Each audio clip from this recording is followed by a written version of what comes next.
Hello, my name is Eva. My husband Scott and I met in college, and our connection was instant. After graduating, we knew we wanted to spend our lives together, so we got married.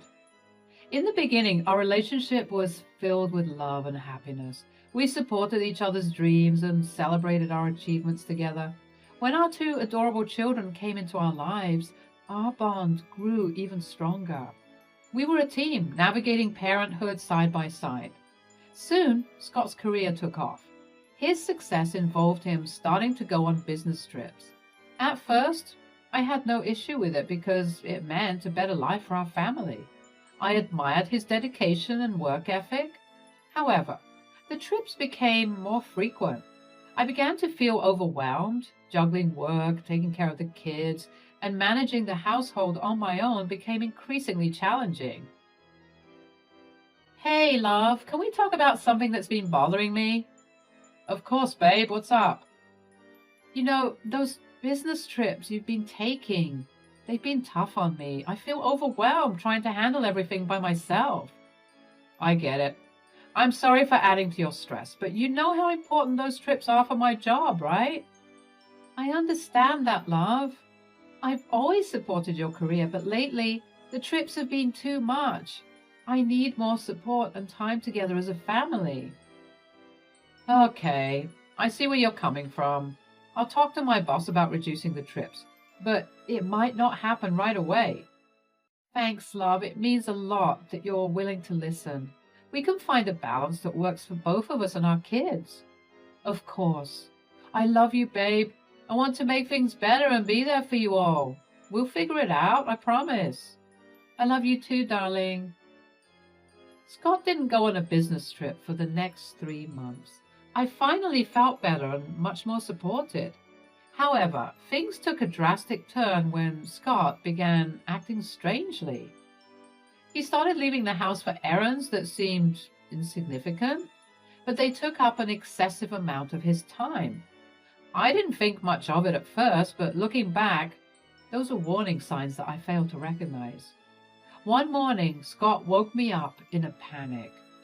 What's going on, darling? Why are you waking me up so early? I need to tell you something. My mom was in a car accident last night. She's been discharged this morning, and I need to be there for her.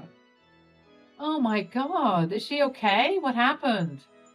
I don't have all the details yet, but I'm really worried about her. I have to go to her place and take care of her for the next week. Of course, darling. Family comes first. Don't worry about us. I'll handle everything here with the kids. Just focus on your mom and make sure she's all right. Thanks, babe.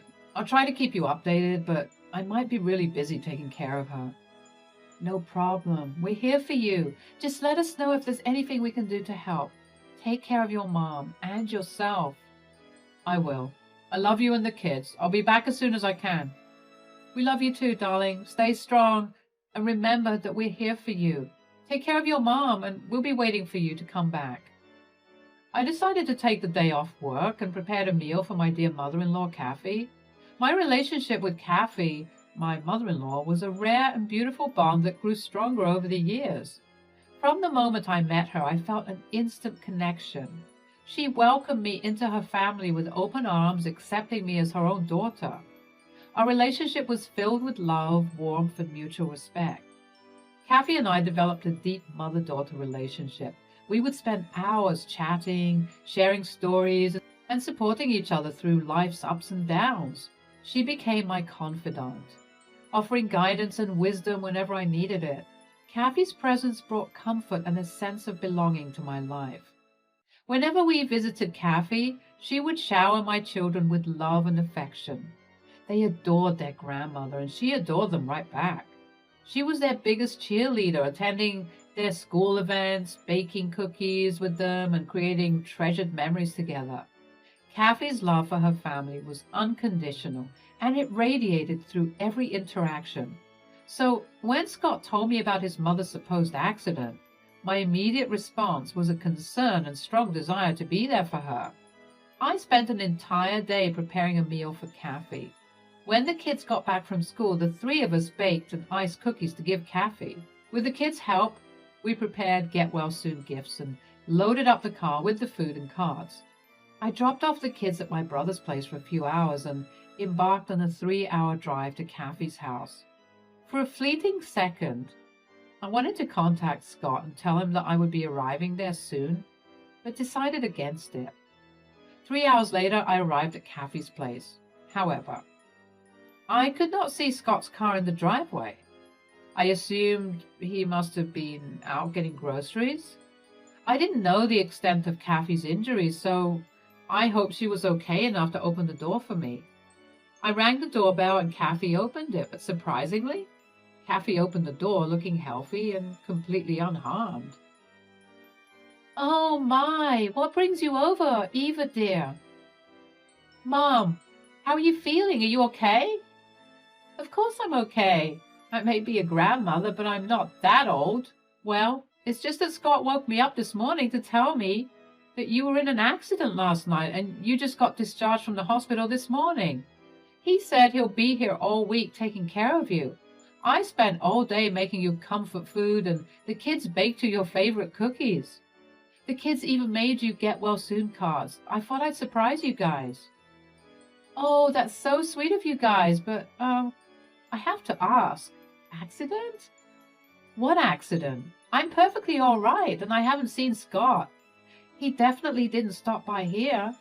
Although this is still a delightful surprise, why don't you come in and we'll figure out Scott's lie together?" Kathy took the food and gifts out of my hands and walked into the house. I followed her in too. My heart was racing as a multitude of thoughts swirled around in my head.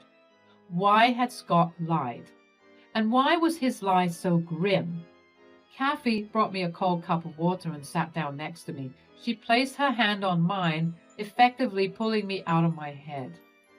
"I'm still so confused about everything. I can't believe Scott would lie about his mother being in an accident." "Sometimes things aren't as they seem, my dear. Let's try to figure out what's going on." "You're right, Mom. I need to get to the bottom of this. I told Scott how overwhelmed I was with his frequent business trips, and he agreed to cut back. But now this whole accident story doesn't make sense." "It's possible that Scott may have lied about the accident to cover up something else, like a business trip. Let's call his work and see if he's there." "That's a good idea. I'll call May and ask her if he'd been to work today." My heart was racing as I called Scott's workplace to speak to his secretary, May. I wished with every fiber in my being that Scott was at work and on a business trip. My mind kept going to the worst possibilities, each possibility worse than the previous. I needed to calm down, so I took a couple of deep breaths. Kathy held onto my hand as I waited for May to pick up. The phone rang 3 times before May finally picked up. "Hello, May? This is Eva, Scott's wife." "Hi, what can I do for you today?" "I wanted to ask if Scott came into work today." "Yes, Scott was here earlier, but he left early with someone else." "Oh, I see. Who did he leave with?" "It was an intern, a college student who's been interning with us." "Was the intern a woman?" "Yes, Eva, she was, although there's nothing to worry about. Scott's been put in charge of her training, and they just went to do some off-site duty. They should be back in a couple of hours. If you call because you suspect something, I should let you know that our company has very strict rules about workplace relationships." "I see. Thanks for being honest with me. I don't know what's going on with me. I'm just a little paranoid, I guess." "Of course, it's no problem to help you out. Is there anything else I could help you with?" "Yes, just one last thing. Why has Scott been going on so many business trips lately?" "I'm sorry, Eva. I'm not sure what you mean. Scott hasn't had any business trips planned recently." "But he told me he had to go on trips for work. Are you sure there weren't any scheduled?" "I can double check, but as far as I know, there haven't been any trips planned for Scott." "Oh, all right. Thank you once again for your help." "No worries. If there's anything I can do to help, please let me know." "I will, May. Thank you again. Goodbye." So, Scott was cheating on me, and I would bet my left lung on it being with that intern. I'm pretty sure my phone call to May would raise her suspicions, but as of right now, there was no proof. But in my heart, I knew what the truth was. I couldn't bear the weight of the truth any longer, so I shared everything with Kathy, who was equally disgusted by her son's actions. Determined to confront Scott, I asked Kathy if I could FaceTime him immediately. With unwavering support, she encouraged me to stand my ground. I dialed his number, and as soon as he saw Kathy beside me, his face drained of color. He tried to stammer out an explanation, but I cut him off. There was nothing left to say. I demanded to know if he had cheated on me, and instead of answering, Scott hung up. That silence spoke volumes. Overwhelmed by grief and anger, I collapsed into tears, and Kathy joined me, her heart broken by her own son's choices. Eva, dear, please let me apologize on my son's behalf. I had no idea he would do something like this. I feel responsible in a way. Maybe if I had raised him right. Absolutely not. We both know you raised him better than this. Don't blame yourself. This is entirely Scott's doing. You're not responsible for his actions. We both loved him and believed in him. We couldn't have predicted this. You're absolutely right, but I don't want you to suffer with this truth. I want you to leave Scott. I will. I need to find a place to stay before I give him the papers, though. What do you mean? You and the kids will move in here. I will not allow you to go through all of this alone. I'll be here with you all the way. I really am super grateful for you, Mom. During the week Scott was away, I had so many thoughts racing in my mind, and I couldn't stop them. Was I not good enough for him? Had I made a mistake? These questions made me doubt myself, and I started feeling small and unsure. My feelings swung back and forth between being mad and feeling so sad, like I was standing on the edge of a cliff. Each hour that went by without a call or message from Scott made the pain inside me grow stronger. I just wanted some kind of reassurance, a sign that things were still okay. But as the days kept passing, I had to face the reality I didn't want to accept. My hope slowly turned into bitter understanding. I couldn't wrap my head around the betrayal that was happening right in front of me. The trust I had in Scott shattered, leaving me feeling completely lost and all alone. The weight of the lies threatened to crush my spirit, and I started questioning if I could ever trust anyone again. The pain I felt was intense, like a sharp knife stabbing into my heart. The person I thought I knew so well, the person I had built a life with, now felt like a stranger. Throughout it all, I held on to the hope that there was a life beyond the hurt, a chance for me to rebuild and find happiness once again. It wasn't easy, and there were moments when I felt unsure and scared, but my love for my children and my belief in my own worth pushed me forward.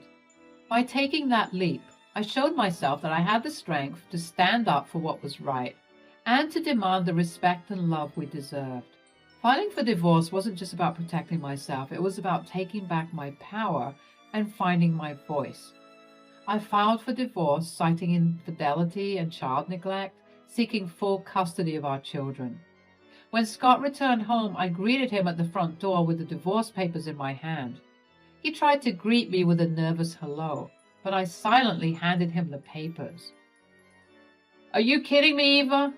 How can you possibly expect me to agree to this? This is outrageous." "Outrageous, Scott? You cheated on me. I have every right to protect myself and our children. If you don't sign these papers, I will expose your infidelity to your bosses." "You wouldn't dare. I would lose my job. It would ruin my reputation." "I don't think you're in any position to take the risk of finding out if I'm bluffing. I won't let you manipulate and deceive me any longer. Sign the papers and spare us all from further pain." "Fine, but I won't make it easy for you. I will contest this divorce, Eva. I'm not giving up without a fight." "Suit yourself. If that's how you want to play it, be prepared for the consequences. I won't let your actions go unpunished." The divorce proceedings were both challenging and necessary to protect the well-being of my children and myself. I gathered evidence of Scott's infidelity and his neglect as a parent. It was heartbreaking to complete the proof of his betrayal, but it was essential for the court to understand the truth. I wanted to ensure that my children would have a safe and loving environment to grow up in. During the proceedings, I presented the evidence to the judge, emphasizing Scott's lack of commitment to our family. I requested full custody as I believed it was in the best interest of our children, given the circumstances. Scott, however, chose to contest the divorce, unwilling to accept the consequences of his actions. Fortunately, I had collected substantial evidence, including emails exchanged between Scott and the intern he had been involved with.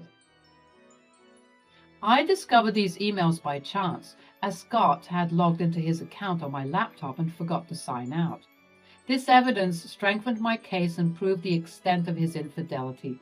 To further support my claims, I reached out to Scott's bosses, providing them with evidence of his workplace affair. Their strict policies regarding dating within the company resulted in Scott losing his job. While it was not my intention to cause him harm, his actions had severe consequences. With the undeniable evidence on Scott's lack of employment, the judge ruled in my favor. I was granted full custody of our children, with Scott having visitation rights every weekend. It was a bittersweet victory, as the pain of the divorce weighed heavily on all of us. Through the proceedings, I remained focused on the well-being of my children.